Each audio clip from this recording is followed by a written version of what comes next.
So for my first project, I interviewed a man from the Philippines. His name is Lawrence Escobin, and I've worked with Lawrence for about 5 years now at SDN Communications.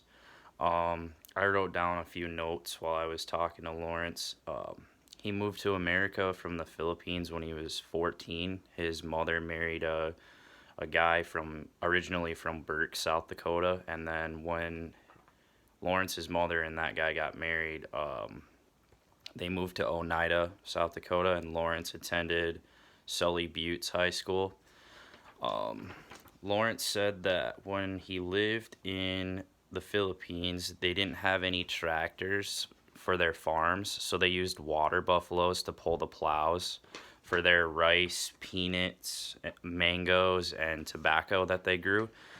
Um, Lawrence said he lived in the hillside and he actually lived in a bamboo house, and the roof was palm leaves. And he said that it got up to 110 degrees in the summertime and it got down to about 75 degrees in the winter, which he was referring to those seasons as a wet and dry season. He said they only have two seasons in the Philippines. Um, He said the view from the hillside where he lived, he could see three sides of the ocean. So I thought that was pretty cool. Wake up every morning with an exotic view.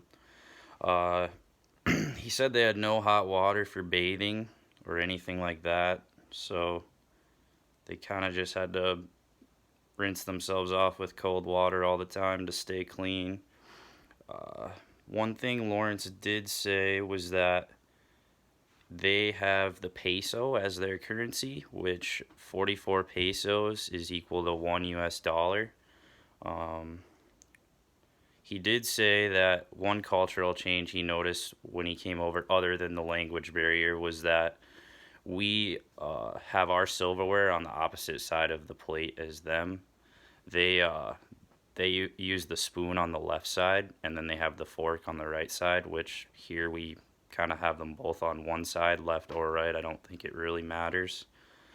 Um, he said his first food when he got to America was a steak, and he said he almost choked on it because he didn't realize that he needed to chew it more because typically their foods are a lot softer over in the Philippines.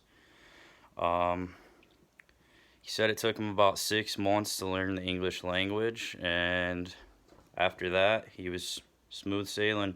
He went to Southeast Tech in Sioux Falls and got a civil engineering degree. He said he misses the exotic fruits such as the guava and the jackfruit. He had a lot of fun climbing coconut trees, and he said there was some way at the top of the coconut tree you could get this fermented juice off the top, and then they would store it for a day or two or whatever, and then they drink it, and I guess it was like 90% alcohol. He said he was about 12 years old when he started drinking that stuff, so I thought that was pretty wild.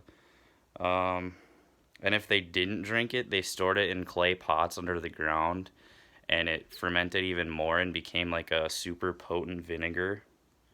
So, thought that was kind of weird, but I guess that's part of living up in the rural mountains of the Philippines.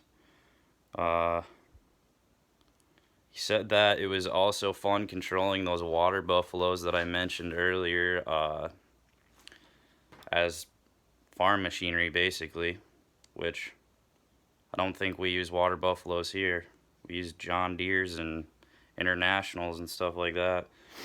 But I guess that's what I have to say about the guy I work with named Lawrence. He's a pretty cool guy. So hope you enjoyed.